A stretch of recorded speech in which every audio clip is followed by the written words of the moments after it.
That's right, Cody. I tell you, this has been the feel-good block of news. I love it. I'm going to keep making you feel good, I hope, as we look at the 7-day forecast. We've got some great weather coming, but we've got to get through some very chilly weather. And if you've been loving spring, give it a couple days, it'll come back, but it's going to be very, very chilly. We've got cooler air moving into the upstate, showers in the mountains. Some of this is going to turn to snow right up along the Tennessee line. Some light accumulations expected, but no road issues. We had a lot of rain today in the mountains. Had some flooding issues early this morning. A lot of that alleviated, but we saw about 1.5 inches of rain in the Asheville area. Less as you head farther to the south and east, but about 3/4 in Greenville or Greer and Greenville, and about 0.8 of an inch in Clemson. Temperatures are still pretty mild. You'd really never know that it's getting all that cold just yet in the upstate. The cold air a bit hung up in the mountains, but it's going to be filtering in. The winds picking up, so temperatures will drop significantly over the next few hours. So we're going to get down into the low 40s. Yeah, no freeze tonight,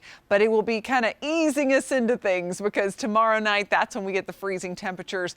33 across the mountains, high elevation snow possible, but it's not going to be a big deal. Should not cause a lot of issues in the morning. As we go through the day, highs will struggle to warm up with that strong wind. 43 in the mountains, 52 in the upstate, but feeling more like the 40s when you factor in the wind. This one was a tough one to grade. I gave it a 7. That might be a little generous, but we're going to see a lot of sunshine. After a stormy day, I feel like at least we can give it a passing grade, but it is going to be blustery cold, so you probably won't want to spend a whole lot of time outside. Winds will be gusting to over 20 miles per hour through midday tomorrow, and same thing in the upstate. So that's really, nothing that's going to be all that dangerous, but enough to make it feel very cold and can blow around some loose things in your backyard. Make sure that everything is secure. And we have the freeze watch that's in effect because of those freezing temperatures expected for Friday morning. In fact, there's a sneak peek of Friday morning. Low 20s in the mountains, well below freezing, and we'll be below freezing in a few upstate spots, especially in the northern tier. So protect those sensitive plants if you don't want to lose them.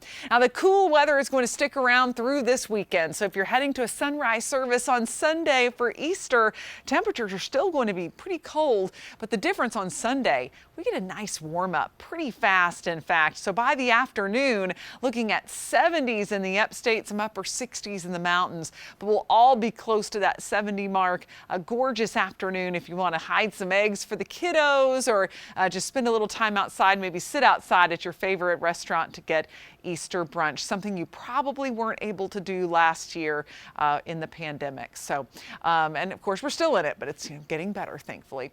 As we go into next week, temperatures will start to warm up, and we're looking at near 80 degrees by Tuesday into Wednesday. So what a difference between tomorrow and then middle of next week. A lot of variety in this spring forecast. Of course, you'll want to check in on the morning news from 4:30 to 9 for the latest on your forecast as you get your day started.